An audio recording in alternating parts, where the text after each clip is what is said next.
Hello, everyone, and welcome back. It is our next episode of Biomimicry Online Live. We're up to episode 5 and really looking forward to getting into our next topic for tonight and bringing Sue Swain from Biowise on so we can have a little discussion.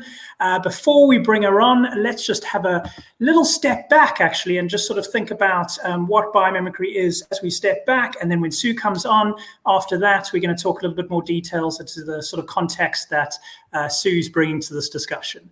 So let's have a little look at this. Check this out. Imagine an experience that ignites the same spirit of adventure and pursuit of discovery as exploring the outer limits of space, but where the adventure lies not beyond our galaxy, but right here in exploring the extraordinary diversity and hidden depths of this planet. An experience that reveals how nature is a vast library of ingenuity we can learn from. A library filled with proven, real solutions for all our human development and sustainability challenges. Solutions based on the billions of years of research and development by the natural world's designers, architects, engineers, and scientists. This is the science of biomimicry, the practice of learning from and emulating nature's genius. Biomimicry is at the forefront of innovation. It is the next revolution, the natural revolution. Now, imagine the place that brings all this to life, that showcases and fuels this natural revolution. A place that brings the same kind of enchantment, thrills and magic to the world as Disney intended, but where the wonder does not lie in the realm of make-believe, but in the reality of nature's genius and the value of this genius to us.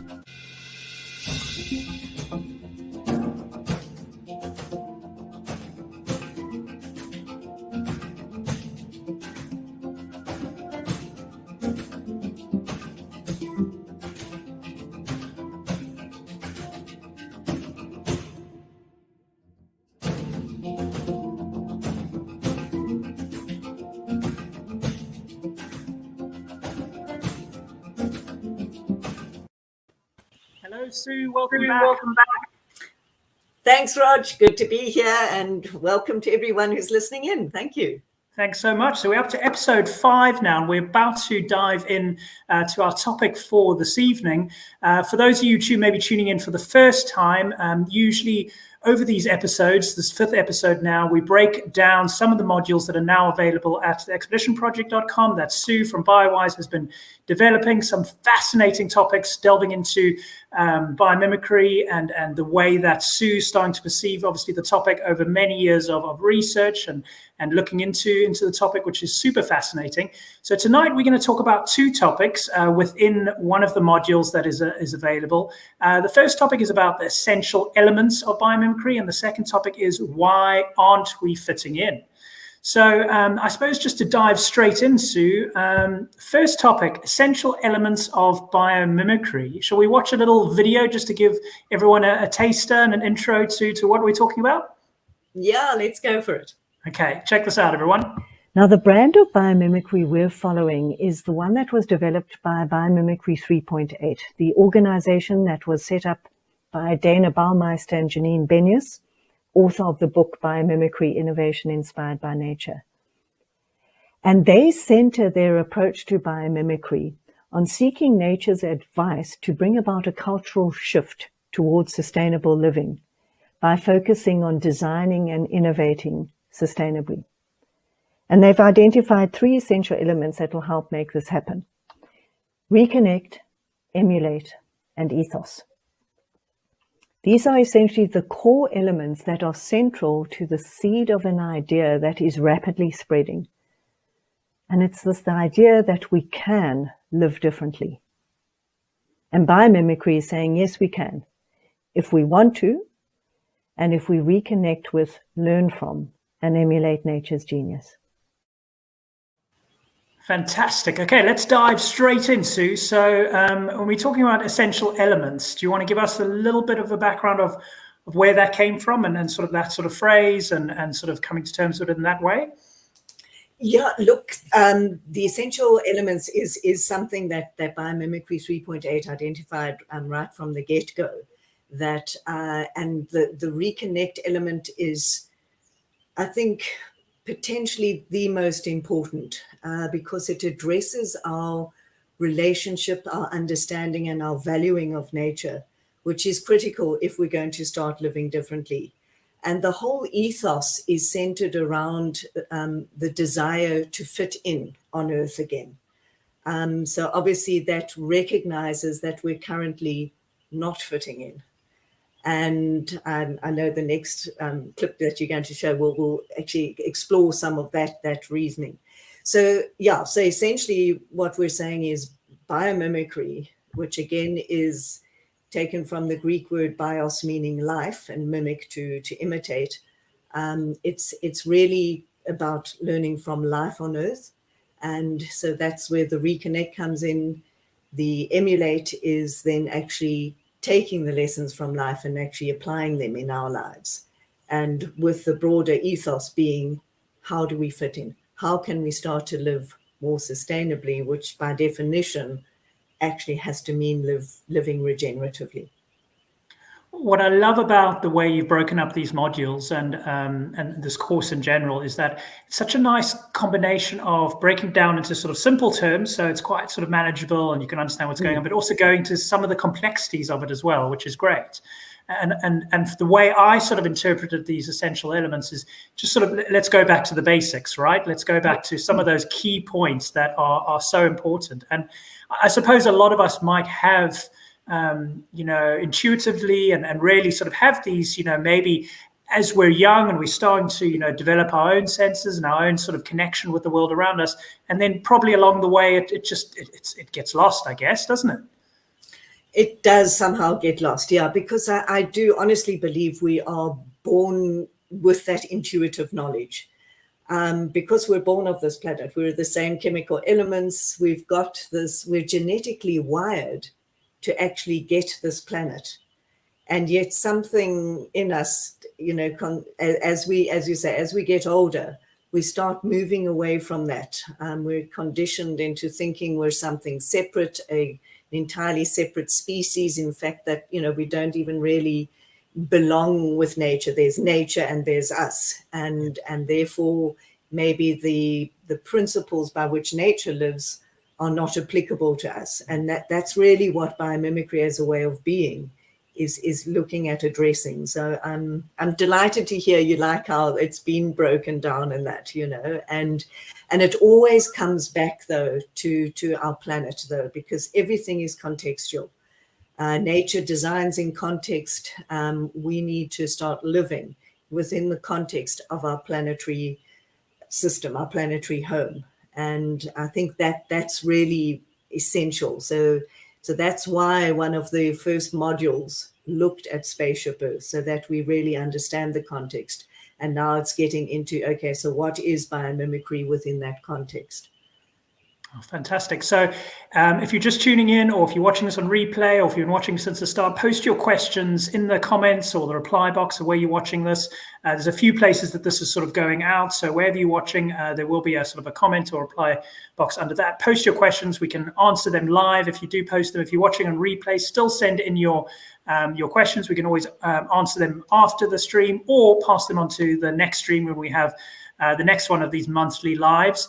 But I've got a question here that I'm just going to pop up. A lot of it you've kind of sort of gone through a little bit already, but is there such a thing as learning the basics of nature, or is it just far too complicated for us to even understand?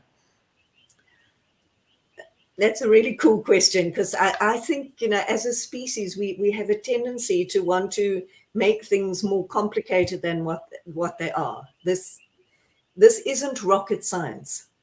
Okay, it's simply nature is responding to the operating conditions of the planetary home in which it lives. So it is simple. If you're living on a closed system planet, which is one of the things we chatted about, there are no imports or no exports. Simply the don't is you can't deplete what you have. So you need to work efficiently with what you have. But even if you only work efficiently, that means that you're just going to delay basically running out of things. So nature's answer to living on a closed system planet is continually replenish and replace what you have.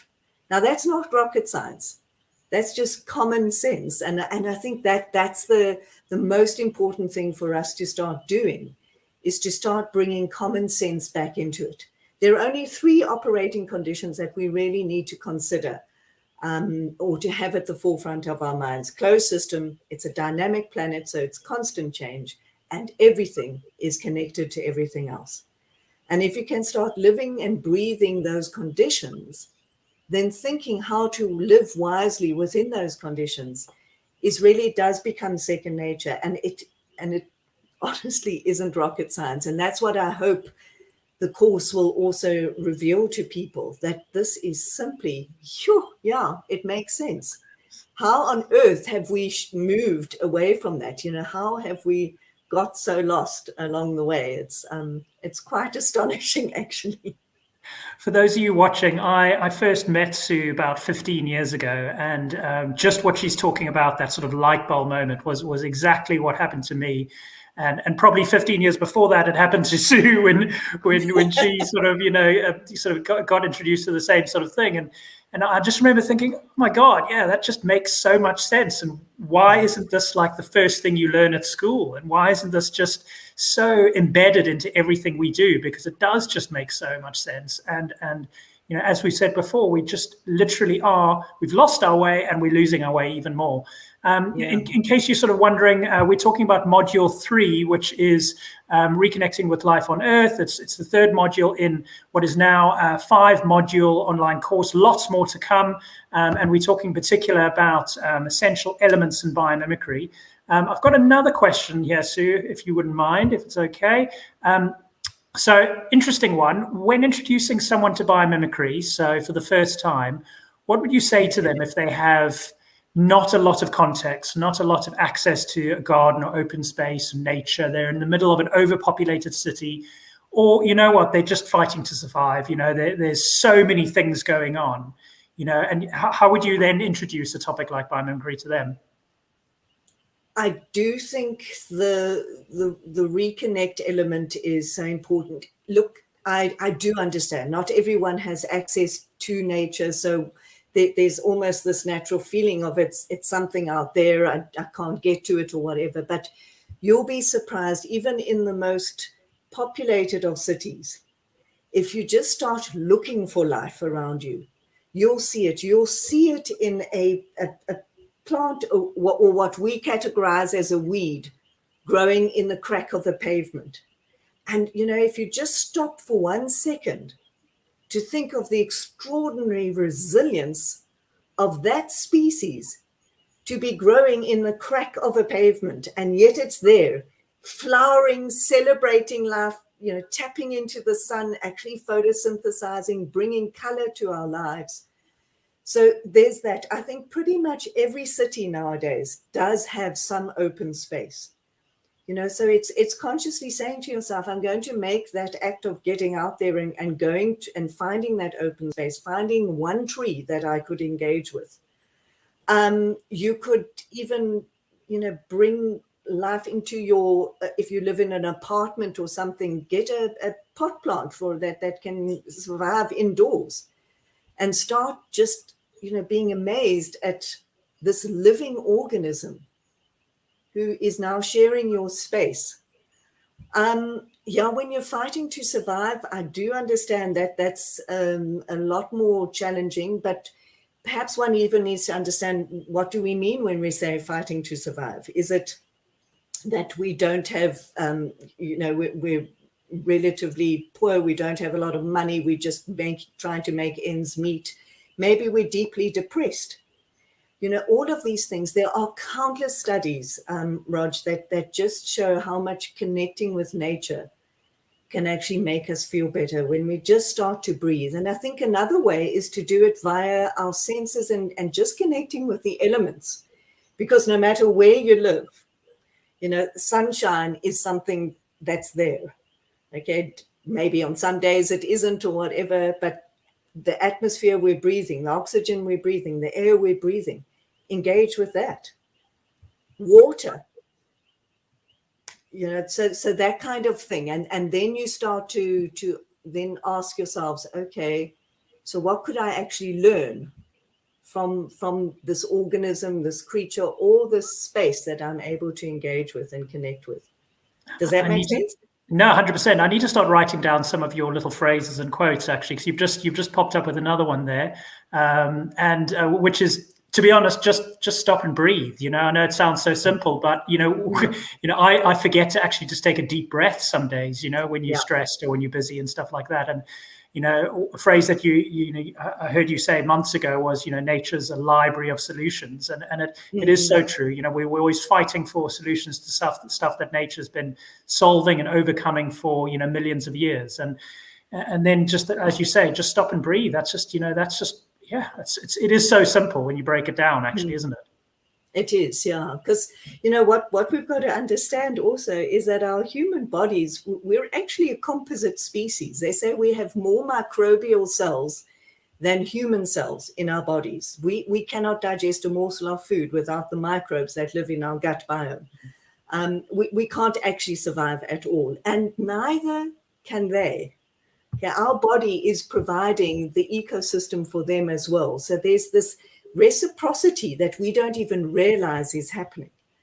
And I recently also really started to connect with trees on a very, I always have, but I don't know, something has shifted in me as a result of putting this course together. So I really owe you a big thanks, Raj, because it's really pushed me out of my comfort zone in a whole number of ways, and has just enriched me so much. I can't tell you, and, just looking at life differently. So taking time to stop, breathe, and look at that tree that's maybe dancing in the wind.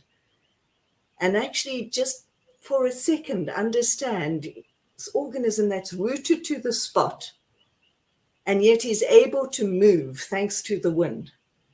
And maybe you can just start moving in time. I really think slowing ourselves down and moving at nature's pace is actually really important as well. We live such frenetic lives. And it's time to, I'm glad you latched onto the breathing thing, is, just stop, breathe, slow down, and just start to realize what it is we're a part of. Thank you for that explanation. Just a shout out to Lynn for giving us a little like so far. Thank you for tuning in. If anyone's got any questions, please just send them in. As I mentioned before, we can answer them live, or push them to the next stream if you're watching this on replay or something like that. Also, just to let you know, we've got an announcement that we're going to do at next month's stream, which we're really excited about, and Sue and I have been speaking about.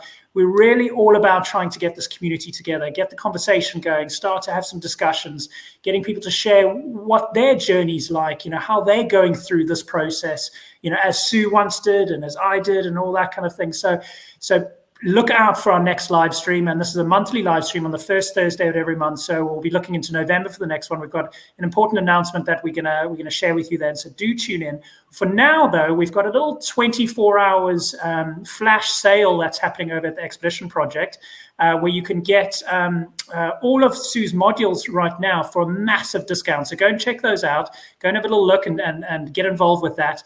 If anyone has bought any of the modules so far, you've got some coupons coming your way, which you can use on more biomimicry modules, or you can use on any of the Expedition Project's shop items. And this includes Marine Biology Online, Wildlife Vet Online, Conservation in Action, Conservation Kids for the young learners as well. There's loads of things going on. There's ecology, there's marine conservation, there's a whole host of stuff. So go and check it out and get involved with that as well. And biomimicry is just, one of the amazing things that we've sort of been developing over the last couple of years. So really looking forward to it. Sue, do you want to move on to the next part in the discussion, or do you want anything more you want to do on this? No, I think that's cool. Let's go to the next one. Yeah. Okay, so the next one coming up is about why aren't we fitting in? So let's watch a little bit of a video just to give us a little bit of an introduction. Once again, got any questions, post them in. Soon I'm going to be back to discuss this. Check this out. Young species. If we were to condense the Earth's 4.5 billion years into a single calendar year, running from the 1st of January to the 31st of December, and for purpose of this exercise, today is the last day of that year, December the 31st, and we're standing at the stroke of midnight. January the 1st would be 4.5 billion years ago, when the Earth was first formed. Life, that first emerged on February the 25th. By contrast, our species, considering that today is December the 31st midnight, we only appeared 24 minutes ago. And the Industrial Revolution, that happened all of 2 seconds ago. So what that really illustrates is just how very young we are as a species. We're effectively toddlers. And in terms of life experience, we really don't have much at all. Yet another thing that just struck home with me when I watched this video as you sent it over, and yeah, just another example of some of the basics going to a little bit more complex. It's taking a step back, looking at where we're at, and all the kind of the way that Sue has mixed up these modules is absolutely fantastic. So Sue, yeah, let's talk about why aren't we fitting in. I love your analogy of we're toddlers. Yeah, I mean, we really are, you know, and unfortunately, we've been exhibiting living out that toddler mindset, you know, where the whole world revolves around us and we're stubborn. And I think really what we've done is we've, you know, set out on a journey of separating ourselves. For some reason, we just decided this was it. Look, we are an intelligent species, but we're lacking in the insight, I think, simply because we are so young. And we're intelligent by our definition of intelligence, and we fail to sometimes actually see alternative intelligence in species that are different from us. So why we aren't fitting in is because we've systematically removed ourselves from the system. Because when you mentioned a bit earlier, we spoke about biomimicry kind of being a reawakening. And that's exactly it. It is. It's just something that simply makes sense. But ancient indigenous cultures, biomimicry is an ancient practice. Okay, so it's something we've just forgotten, because indigenous cultures live very close to the earth. They lived in sync with the earth's operating conditions just because it was just instinctive. We've somehow separated from ourselves also, or we've lost touch with our intuition too. Science, if we look at it, it's kind of this journey that has been undertaken through several revolutions. And it kind of started with the agricultural revolution about 10,000 years ago. It's up until that stage, we'd been hunter-gatherers. And we would move where the food was and when we could now start to grow our own food, it meant we could store our own food as well.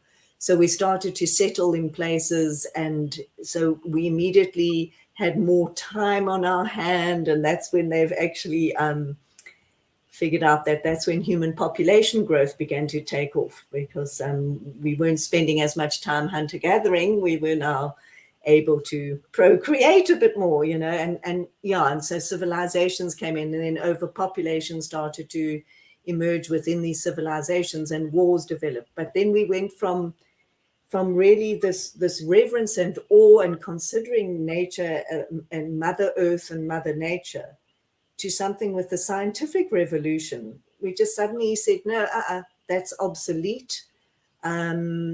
It was almost considered pagan for people to actually have any kind of reverence for the earth. And the next second, nature was just considered this dead assembly of atoms. And we started, in Francis Bacon's words of that time, we started to torture nature for her secrets. And then that evolved into the Industrial Revolution, where we could now use fossil fuels, and we could now start to dig and take things out of the earth that had never been taken out of the earth before. And we then emerged into the petrochemical, and we started to combine chemicals into combinations, pardon me, that the earth had never seen. And so forth, you know, so this whole journey that we've taken on has taken us more and more away from the natural way of doing things into this way that, the earth can't recognize, assemble, and even just assimilate some of the chemicals. And now we sit with this problem. But worse than that is how we have not considered the fact, it being a closed system planet, that we extract, we transform, and we discard. So we've started with this linear way of living. And we now know we're drowning in waste, quite literally in areas, you know. And so basically that's why we figured we're not fitting in. The series of revolutions that we have taken ourselves on. And maybe it's time now for the regenerative revolution, the natural revolution, bringing us back. So with obviously everything that's just, you know, exponentially sort of increasing, you know, in technology, you know, artificial intelligence, I mean, do you think in your journey, as you sort of gone through discovering all these different elements and having the reawakening and starting to reconnect, and now there's this almost falsehood of being able to connect even more with everyone over the world, around the world at the same time and easily, which, you know, is true to an extent, but there's slowly becoming more of a disconnect at the same time, as you said. You know, do you think it's becoming harder and harder for us to now fit into the bigger picture? I think, certainly it is. And I think there's a danger. I think there's a danger of us totally losing ourselves. I do think we are quite lost as a species. That's why I think our obsession with social media is we're feeling this loneliness of spirit. Chief Seattle wrote in about the 1850s. He said, where would man be without the beasts? He would suffer from a great loneliness of spirit. I think I've kind of paraphrased that a bit, but the essence is what he says. We would suffer from a great loneliness of spirit. And I honestly believe that's what we're experiencing as a species, which has led to this obsession with social media. And sure, we might, and there is certain value to being able to, like you're in Scotland, I'm in South Africa right here, right now, which is wonderful. But it doesn't replace that personal contact. And, you know, how often do you see people not engaging with each other in a room because they're so busy on the WhatsApps with people around the world? And, you know, and real expression of emotion has been reduced to emojis. We don't even take the time to let people really know with words how we're feeling, kind of thing, you know. I think I'm going off on a bit of a tangent here, so pull me back in. Not at all, not at all. No, I mean, you're making perfect sense, and keep going, 100%. No, just listening intently. No, I agree. I think, Roger, what really concerns me is that I think we're devolving as a species as opposed to evolving. We're weakening ourselves. We've lost our innate GPS that exists in our brain, because now we are totally dependent on this, you know, voice to tell us where to go. We've lost the ability to read maps, to read landscape, to even just know that the sun rises in the east and sets in the west. I mean, I better not say, but certain family members who are like, you know, doctors and lawyers and things like that have lost touch with that simple kind of thing, you know. And it was a wake-up call for them when I just said, oh, you've got such a lovely east-facing room. And they said, well, how do you know that? I said, well, the sun's coming up. But anyway, so that concerns me. And I'm not quite sure where AI is heading. You know, are we trying to have and develop these economies where everything is being done by robots? So what are we going to actually be doing as a species? Yeah, exactly. You know, I think Hollywood, you see some of the cartoons, animated feature films and things that have been brought out, they really are quite ahead of the game. They've predicted a lot of things. And I can't remember which one it was, but where we just these blobs sitting in these chairs and having robots feed us and do everything. I mean, come on, life is more than that, 100% the trend is going that way. I mean, obviously, even mention, people like Francis Bacon and there's centuries ago that people were calling out what's sort of starting to happen and is happening, was going to happen and is happening. And even if you look back to some, the sort of feature films from, 50, 60 years ago, they were calling a lot of the things that were happening here. So, we know which direction we're going in. And we seem to be trying to make things easier for us, and yet as we're trying to make things easier for us, we're working harder, we're getting more stressed, we're spending less time in those essential elements of nature and participating, getting involved in open spaces like we should, and at the same time destroying all those open spaces. So it is a whole series of really crazy situations, I suppose. It is, and I think it's taking time to stop and really start to think. I mean, I live in an area in South Africa called the Garden Route, which is simply spectacular. We've got the largest bit of contiguous Afro-montane forest. It's just beautiful. It's on the coast and everything, and then people from the cities they come and move here, and then they systematically start to destroy the very paradise they came to settle in. What attracted them gets lost. Suddenly now we need that extra mall because I miss my, Woolworths food or whatever. And I mean, it's just, I'm going to start getting worked up, so I better also just... No, I know. In a lot of the, when I first did the trip around South Africa and in 2012, obviously I'm from Cape Town, but when I first did the full sort of trip and investigating lots of towns, and the common thing that I started to notice in a lot of small communities and the smaller towns and the villages was the depopulation from some of those areas and the overpopulation to the larger centers and to the urban areas, and how these beautiful little high streets and these beautiful little main roads and some of the small towns were just falling apart because nothing was happening because people were just, the urbanization was just increasing. And, I'd love to see that, that sort of movement back into some of the smaller areas and stuff like that, and the opportunities to grow there where, we can all have those opportunities in some of the smaller areas. I'm oversimplifying it a little bit, but it's just, that was a common thing. And it's the same in the UK, and it's the same around the world where, as more things move online and more people move to the bigger cities and stuff like that, there's strange things happening.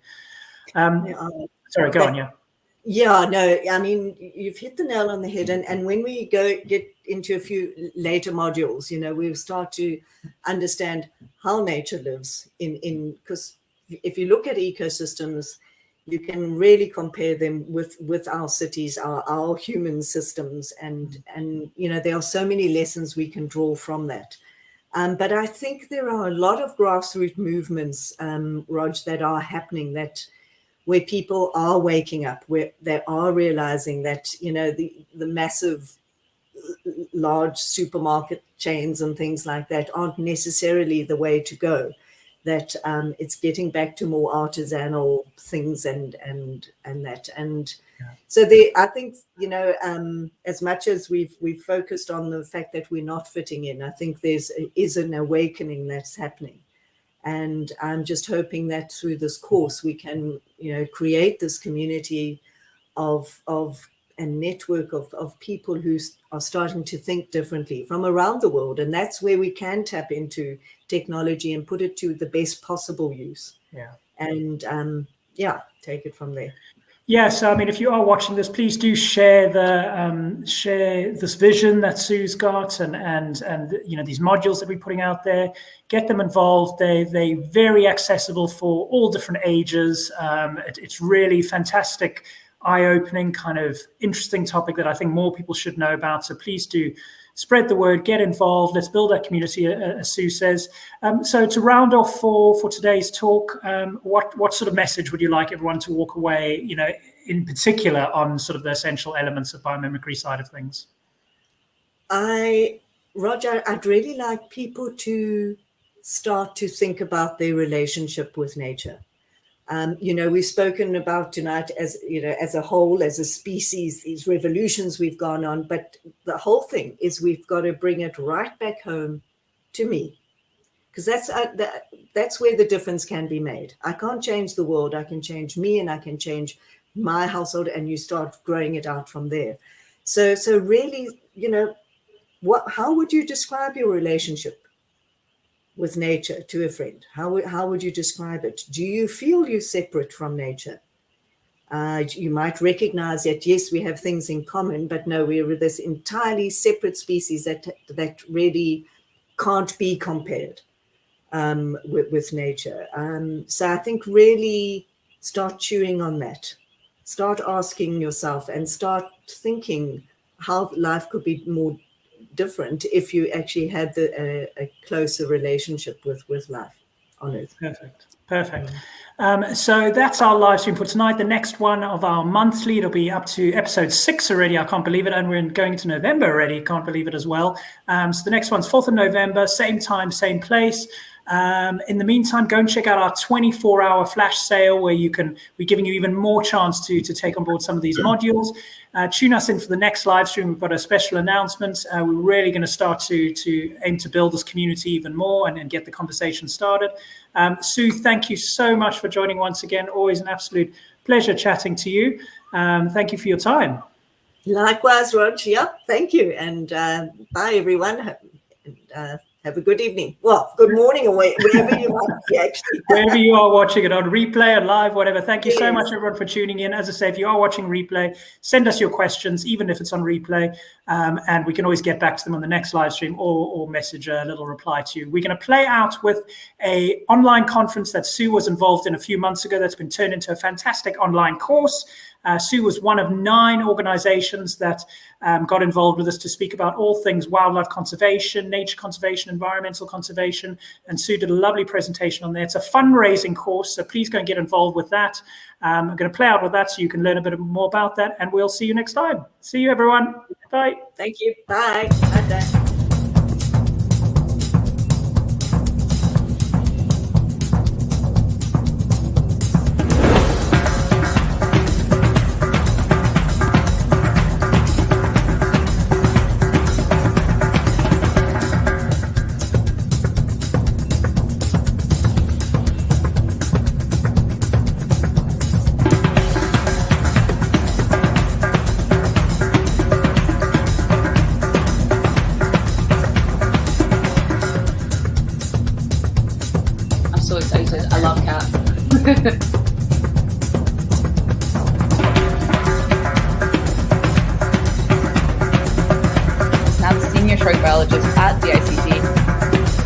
Perhaps the biggest success that I've had so far is actually to have survived so long.